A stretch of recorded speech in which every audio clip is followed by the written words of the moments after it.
Imagine you're a restaurant owner with multiple servers, and customers are coming in rapidly. You need a host to direct them to available servers. In the cloud, this host is called a load balancer. In this tutorial, we'll explore how to set up internal and external load balancers in GCP. We'll learn why they're essential for scalable and reliable applications. By the end of this video, you'll understand the difference between internal and external load balancers and how to choose the right one for your use case. A load balancer is like a restaurant host who assigns customers to available servers. It distributes incoming traffic across multiple servers to improve responsiveness, reliability, and scalability. In GCP, we have two types of load balancers, internal and external. Internal load balancers are used for internal traffic, such as between services in a VPC network. External load balancers are used for external traffic, such as from the internet. We use internal load balancers when we need to distribute traffic between services in a private network. We use external load balancers when we need to distribute traffic from the internet to our services. This helps to improve security, reduce latency, and increase throughput. Let's take a look at the architecture diagram for an internal load balancer. We have a VPC network with multiple instances, and an internal load balancer that distributes traffic across these instances. The load balancer is connected to a backend service, which is a group of instances that receive traffic from the load balancer. The backend service is configured with a health check, which ensures that only healthy instances receive traffic.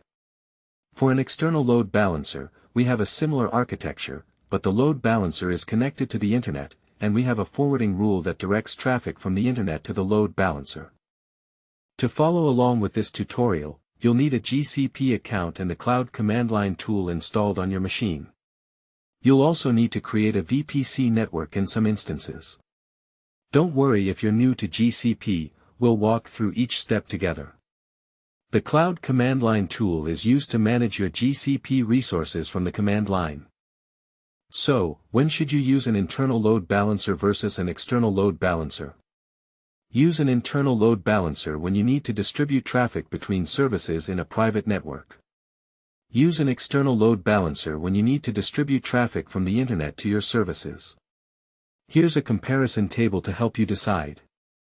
To create a VPC network, we'll use the Cloud Command Line tool. We'll create a new network in some subnets.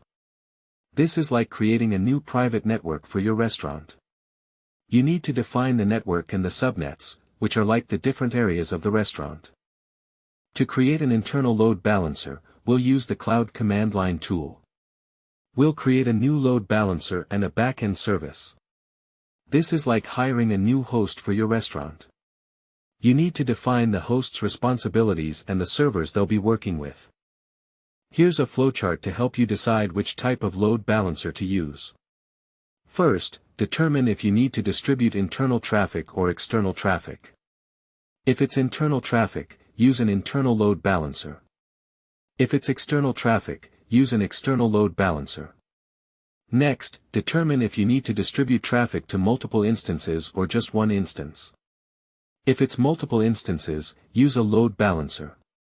If it's just one instance, you may not need a load balancer. To verify that your load balancer is working, you can check the GCP console. Look for the load balancer and the instances it's connected to. Make sure the instances are healthy and receiving traffic. You can also check the load balancer's metrics to see if it's distributing traffic correctly. One common issue with load balancers is that they may not be distributing traffic correctly. This can be due to a misconfiguration or a problem with the instances connected to the load balancer. To fix this, check the load balancer's configuration and the instance's health. Make sure the load balancer is configured correctly and the instances are healthy. In this tutorial, we learned how to set up internal and external load balancers in GCP. We learned why load balancers are essential for scalable and reliable applications. We also learned how to choose the right type of load balancer for our use case. With this knowledge, you can improve the performance and reliability of your applications. Subscribe for daily in-depth DevOps tutorials explained in simple terms.